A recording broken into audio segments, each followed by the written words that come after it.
On the afternoon of November 2nd, 2016, a woman went out for a jog. That's how the story begins. It always sounds harmless at first. A quiet road, a routine afternoon, a mother who planned to be gone for less than an hour. But when night fell and she didn't come back, something about the scene felt wrong. Her phone wasn't just dropped, it was placed. Screen cracked, earbuds still threaded through her hair like someone had taken the time to make it look accidental. From the very beginning, this wasn't a disappearance. It was a performance. And for 3 weeks, everyone believed it.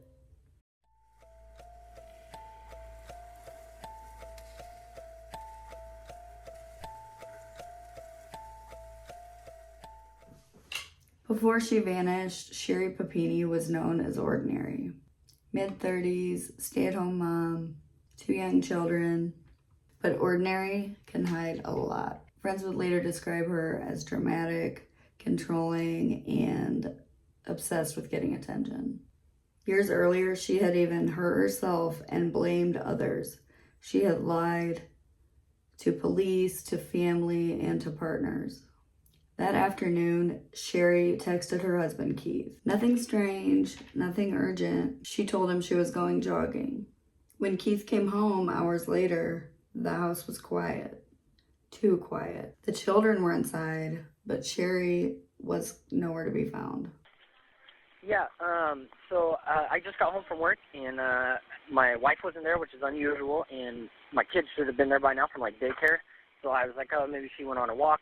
I couldn't find her, so I called the daycare to see what time she picked up the kids. The kids were never picked up, so I got freaked out, so I hit, the Find My iPhone app thing, and it said that it showed her phone, at our end of our driveway. We don't have really good service. Okay. Not the end of our driveway, but the end of our street. So I just drove down there, and I saw her phone with her headphones because she started running again, and I found her phone, and it's got, hair ripped out of it, in the headphones.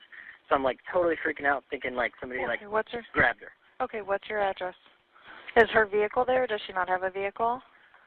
She has a vehicle that's at the house. Okay, the vehicle is at the house? She's running. How? Okay. Yes, I'm in it right now driving, and I took a picture of her phone on the ground before I picked it up. Okay. She just started running again, and we live in a... When's the last time you heard from her? She sent me a text at 10:47 asking me if I was coming home from lunch from work. When police found her phone on the roadside, it didn't look like a struggle. It looked careful, as if whoever left it there wanted it to be found, wanted somebody to panic. And panic they did. Redding, California isn't a place where people normally disappear.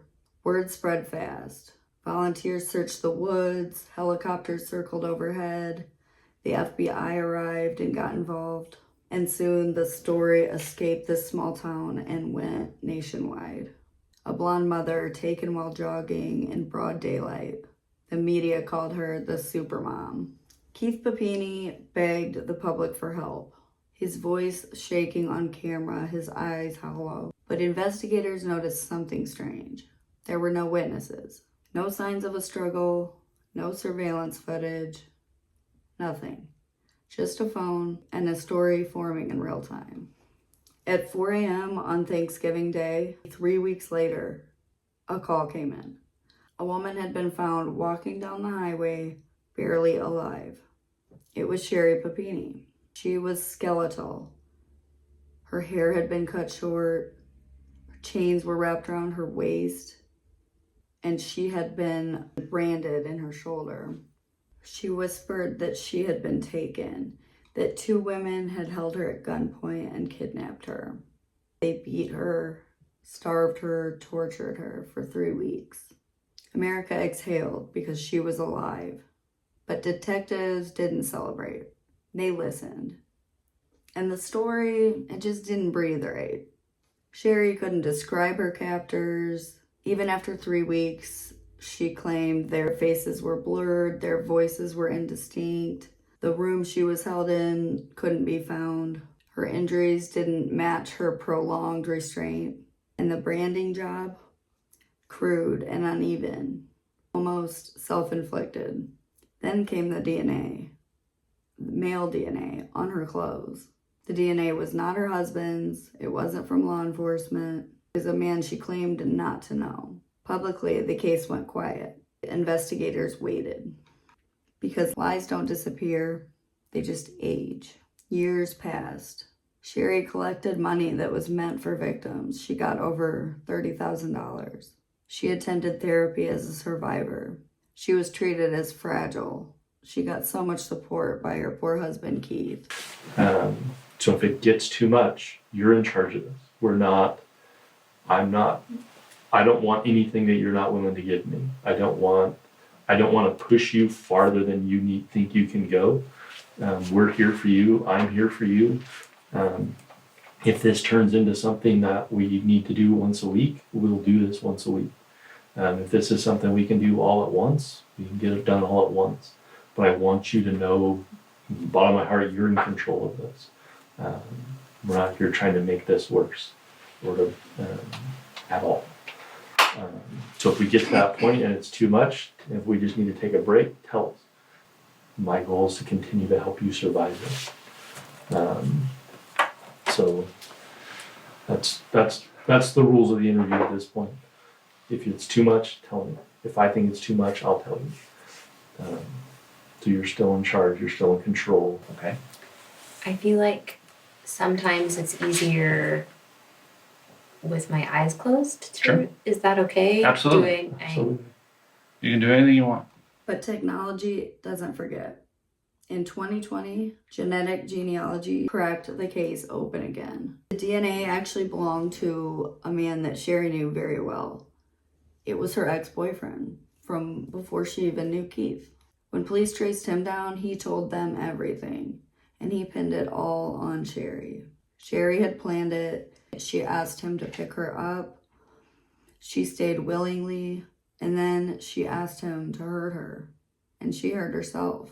She asked him to hit her, starve her, brand her skin. She asked him to make the kidnapping look believable so she could come back broken and be believed. When confronted by investigators, Sherri Papini did confess. The DNA that was on you belongs to James Reyes. The picture, we talked to him, we've been on a polygraph. We talked to everybody around him. We have the rental agreements, phone rental, the car rental agreements. We have everything that says that he said he told the truth. So everything, you've told us so many truths in this situation. The reason why you can describe the room is because you stayed in the room in the dark for hours, for days on end. The reason why you lost so much weight is because you stopped eating. The reason why you got a rash on your arm was because you cleaned his house. The reason why the brand is because he went to the store, bought the branding tools, and branded you. The reason why your nose was broke is because of a hockey stick. I know all of those things, and I know there was no sex. I know all of that because he passed a polygraph test that said it's not an abduction. She asked me to come get her. No. I rented a car. No. I drove up and picked her up. He passed the polygraph test, Sherri. If that's not what happened, what did happen, Sherri? I don't know. No, there's no way. It's James. There's no way. There's no way. The DNA doesn't lie. His DNA The is DNA was on you. his There's brother. no way. Robert saw you in the house while you were down there. While everything Who's spun out Robert? of control, his cousin. Why everything ran out of control on the initial. There's no way. It's 100% Robert's or James's DNA. We even collected blonde hairs from the room. There's no way it's James. There's no way. Tell you that it is. Why are you saying it's not James? Why are you saying it's not? He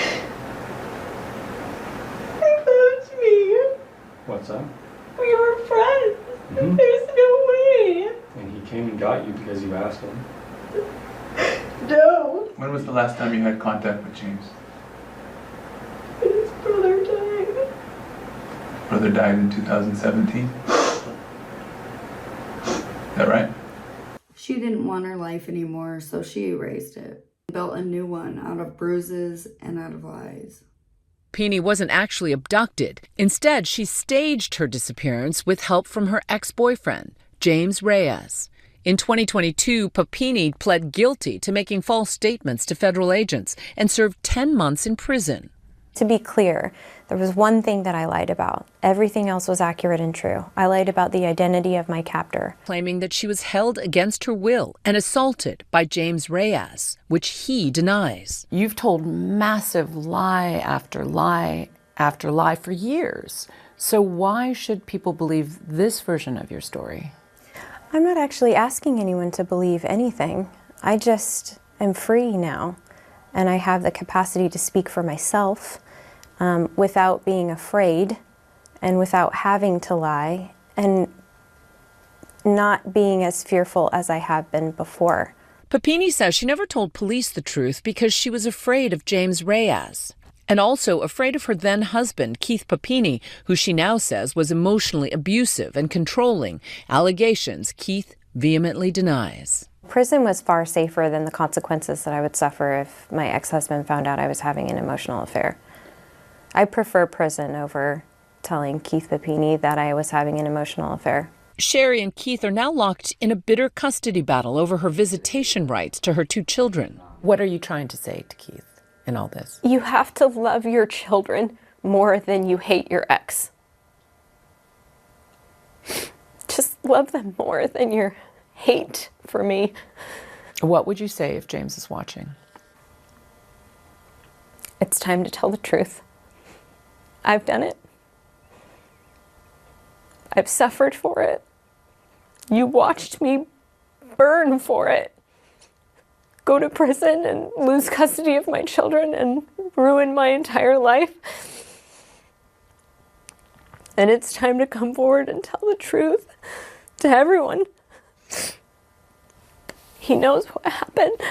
James Reyes has never been charged in the case. He's not responded to our request for comment. In a statement, the Shasta County Sheriff's Office telling ABC News James Reyes was interviewed extensively by the FBI and Shasta County's Major Crimes Unit. Not only was he fully cooperative and forthright with his answers, but he passed a polygraph in verifying his statements. Sherri Papini didn't just fake a kidnapping, she poisoned the well.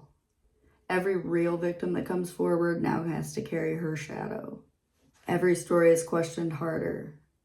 Every bruise is examined longer. And maybe that's the most disturbing part.